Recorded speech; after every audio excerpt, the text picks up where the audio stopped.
أكلة بسيطة كمان مصرية، خفيفة جدا، والنهاردة بقت عصرية للست البسيطة الحركية. بسم الله الرحمن الرحيم، والصلاة والسلام على المصطفى الهادي الأمين. طب ايه دي يا ترى؟ الكشري. تكلفته بسيطة وسهل وسريع ومش مكلف كتير ومغذي ومفيد، وفيه كل الفيتامينات والبروتينات وكل الحبشتكنات والتقليات. هي 100 جنيه، مش كتير أبدا علينا، وكل اللي بيحبونا لازم يساعدونا وكمان معايا يفيدونا. طيب ايه حكاية الكشري؟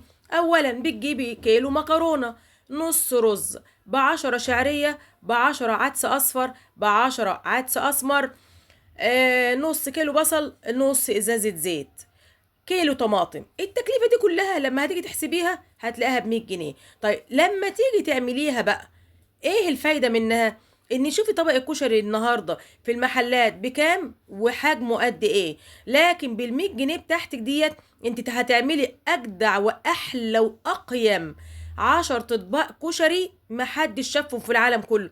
الطبق اقل حاجه ب25 النهارده، مش هنقول ب30 وكلام من ده، هناخد القليل خالص. بيبقى قد ايه؟ يا دوب في قد كوبايه شاي او كوبايتين مخلطين، تيجي بالمعلقه كده تقلبهم على بعض، ما تلاقيهمش في الطبق مش موجودين.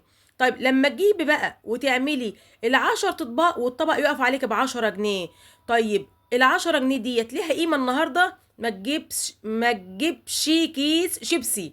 تمام، وفي نفس الوقت عمل من ايديكي وفيه فوائد كتيره وصحتنا هتبقى بومب وخطيره. خلاص يلا نقوم نعمل كشري.